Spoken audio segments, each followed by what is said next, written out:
All right, so bam, you got a tag. Pro tip, don't know if this works in other states, but my Integra, I never turned the old tag in, and obviously it died and I took it off insurance. I wasn't driving the car, and I go in, they're like, oh, you gotta, you have all these fines from, not redoing your registration and lapse of insurance. And I'm like, oh my gosh, like, oh, well, the car broke down, like the motor blew up, and I just now got it fixed, and it's been sitting for years, and is there anything they can do about that? And they're like, oh, it's been sitting? And I'm like, yeah, it's been sitting. And they're like, oh, you're good. And I'm like, what does that mean? They're like, oh, well, we waived all those fines because it hasn't been on the road. And I'm like, no, it legitimately has not been on the road. It's been broken. And they were like, yep, okay. And that was it. So I went from having to pay, like, I don't know, it was like a couple $100 worth of fines to, let me see what the tags cost me on this thing. Hold on, I don't want to dox myself. The tags, the total was $44.60 for registration and tags. I did go get an inspection. It's just safety because this is a 94. I asked the guy up at the tag office, I was like, how old do they have to be for no emissions? And he was like, everything pre-96 is no emissions, was never emissions because it wasn't OBD2. It was always just visual.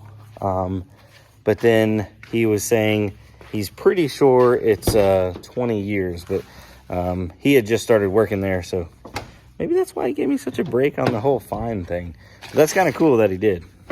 Respect. Normally, when I go to the tag office, it's always problems. But yeah, so here she is. Still don't have a front end on it, but I figured, you know what? Let's slap a tag on it. I got to get some miles. I got to start driving this car. Got to get it broke in, change the oil. That way we can get her ready for E85 and turn some boost up. Good times. Good times are coming. I feel it. I really do feel it. All right, let's go take it for a cruise. Fun fact, the tags that were on this car expired December of 2018. So, yeah, she has not been actually driven in a long time. Just to catch everybody up, if you're not familiar with this car, this is I always used to call it a 95, but it's actually a 94 Integra. It used to be a pretty clean car, but I ended up one time leaving the dyno because I took the wheels off when I did a motor change. Took it to the dyno, we ran it on the dyno, it blew up. So then that's when I changed the motor, and I was driving it back home just to be on motor. I took the turbo kit off, and my wheel fell off and dented my fender. So I took the fender off, front bumper was cracked, got to get a whole new front end and stuff. But just here recently, J Mills Tuning built me a b18 B1. It has a block guard. It's got Wiseco pistons, Eagle rods, stock crank. It's been bored over to, I believe, 81.5. Borg Warner S366 turbo. It made like 330, 340 on 93. Just the brake. Sorry, I got a phone call, messed up my video. But yeah, so S366 turbo. The head has a set of Crowler 404 cams. It is a non-VTEC head. I do have I have a B16 head that we'll probably be swapping on this later. But for this build, I was just kind of using what I had. I ended up acquiring the B16 head after I already built this one. We're running a Red Dragon distributor because a lot of the stock OEM distributors I've had problems with as we get up into horsepower. And that's actually when we put it on the dyno, mine was busting out. The Red Dragons, apparently people have seen good results, up 500-600 horsepower, no issue. And so saved me a little money not having to go coil on plug, which that's its own little share of issues. Some people have no problems, but I'm a firm Murphy's Law guy, and definitely I have problems with everything. We were running a PLM top mount dual wastegate turbo manifold, and we're doing 3-inch mandrel bent from the front all the way to the back with a vibrant 3-inch in, 3-inch out muffler. So it sounds pretty decent. It's not super obnoxious, at least not so far. I haven't really driven this car very much. We did keep power steering. There is no air conditioning, unfortunately. Little cheapo aluminum radiator. Got a Spall electric cooling fan because we were running a cheap eBay one that was not enough to keep it cool. And then, here recently I had to put another transmission in it. The transmission I had in it, the case was cracked and it was just seeping fluid like out of the bottom. So another stock OEM transmission got thrown in there, and that's pretty much where we're at. So yeah, let's fire it up and go. I obviously know I need some little bobs and bits. Right now, I know I need to get me some new terminals. This screwdriver is shoved in that terminal, and it's super ghetto because it won't hold it tight enough. I'm going to do a whole new set of terminals because I want the ones with like the little posts on them, so that way I can add some stuff fairly easily and make it look a little cleaner. I think there was, my turbo drain line where it goes down to the oil pan. That was there for a long time, and it has a couple spots that I believe have a super slow leak. As it's been sitting here for a while, but it leaked out like that little area right there, which it's deceiving because that's not much oil, kind of spreads out. It's still full on the dipstick and everything, but it just bothers me that, it's going to be clean and trying to keep it clean. Well, I say clean, but look at this. She's dirty. Carolina Wheel Works, by the way, big shout out to those guys. They powder coated my valve cover, and they did an awesome job. Like, she's really looking good whenever it's clean. But let's stop talking. Let's go drive this car. By the way, I do have XXRs on, and I know everybody ridicules. They're like, oh my god, XXR is no good. But it is what it is. Have a set of Toyos. These are the, I don't know what they are. Some kind of Toyos. And then for suspension, we are rocking, what are we rocking? I don't even know. What is it? Oh, we got some blocks. Competition series. So, set of blocks, competition series, coilovers all the way around. I haven't set my ride height where I want it to be. We just kind of threw them on, and it is what it is for now until I get my front end. All right, let's go. All right. So, I sprayed it off a little bit. Still waiting on the windshield to dry, but we are super low on fuel. So, low fuel light's not on yet. But Operation 1 is try to go get some fuel.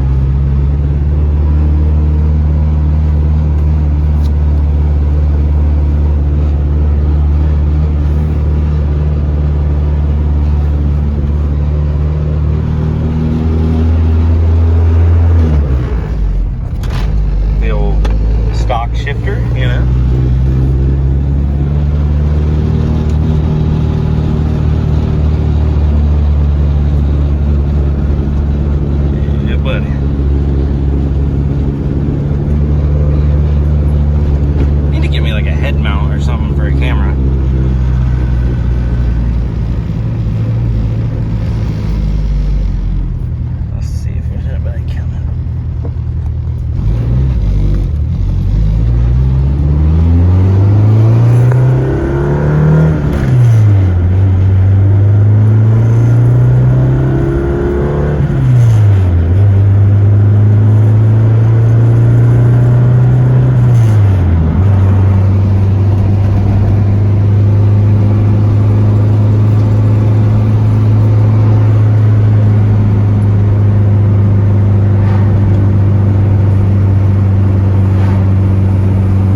about 59, almost 60.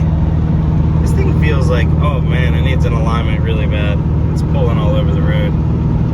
But I did have the car get all new tie rod ends and a new rack and pinion while I was up there. The steering rack, my old one, was busted, so they told me that it does need an alignment, and I believe them because it's driving like a wet noodle. All right, I think we're doing good. So I'm gonna ease it on up to the gas station. It's gonna be pretty uneventful. All right, we got some gas. We're gonna drive it a little bit, you know, see if we can't make some turbo noises. Turbo has been real quiet today. Here, we'll turn right here.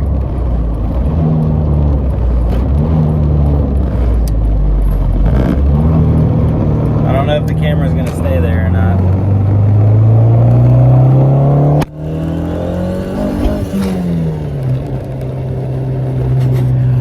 Sorry about that, guys. Didn't mean to knock y'all over.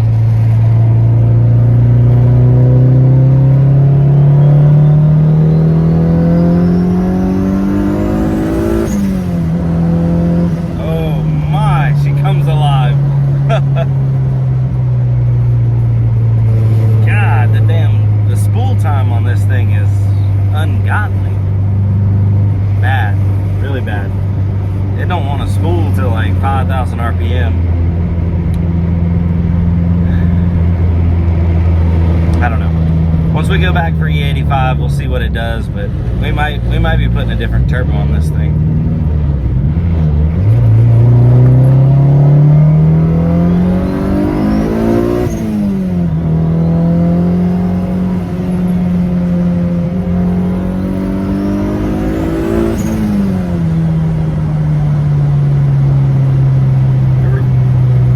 At least solid 45 mile an hour. I don't know if the camera's picking up on any of that. Just out here, country drive.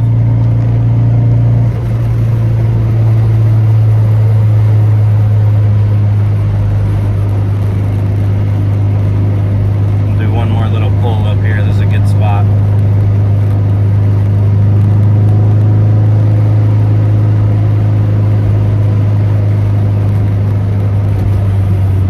Oh, there is road construction up here. Never mind. Alright, let me cut this off. There's cops, asphalt crew and stuff. Alright, so I have this aftermarket bezel for my gauge cluster, and it sits this gauge right in front of the coolant gauge or coolant temp. And I noticed I turned the key off, turn it back on. Gas is working, coolant temp is slammed on cold. So I'm like, interesting. I go and feel my hoses, and they're definitely not cold. They got some temperature to them. Yeah, that's got some temperature. Not like blazing hot by any means, but it should be registering on the gauge. And the fact that the key's on right now, and we got temperature on the radiator, that fan should be kicking on and kicking off. Never heard that fan kick on, but that's because it's being driven by the computer, and the computer tells it to kick on once it sees temperature come up, but the temperature's not coming up. So need to check out the temp sensor and maybe replace it, or maybe it's just a wiring issue. It was working when I took it home, so of course I let it sit here and something else went wrong with it. Being that I don't know what temperature it is, I know it's not overheating, it's not like boiling or bubbling or nothing crazy, but I definitely wouldn't want to get caught in traffic with it like this. So first drive was successful. We went, got some gas, brought her back here, pumped some old 93 in her, and got the turbo making a couple noises. I'm happy. This is successful. So yeah, I'm gonna get messing with that temp sensor here in a minute, and I'll see you guys on the next video. Hopefully you enjoy it. Later.